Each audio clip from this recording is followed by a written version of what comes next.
Hello everyone, welcome back to Express VTU for all. In this video, we will learn how to count the numbers of words in a given line of text using the Python. So let's start with the program. Our first line is text equals to input enter a line of text. Here we are taking a sentence as an input from the user. The input is stored in the variable called the text. Our next line is word equal to text dot split.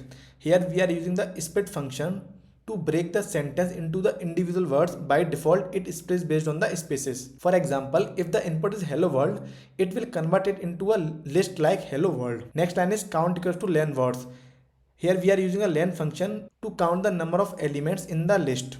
Since each element is a word, that gives the total number of words. Now with the help of this print statement, we have to print the total number of words in a sentence. So this is a very simple and efficient way to count words in a Python using split and len function. So let's execute this program. So now run. Enter line of text. Here I am writing the text like that.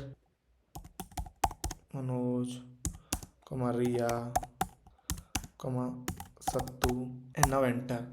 So we can clearly see that number of words equals to 3. So like that you have to write in the examination along with the proper explanation and output also to get the full marks. So thank you for watching our video. Please subscribe Express VTU for all.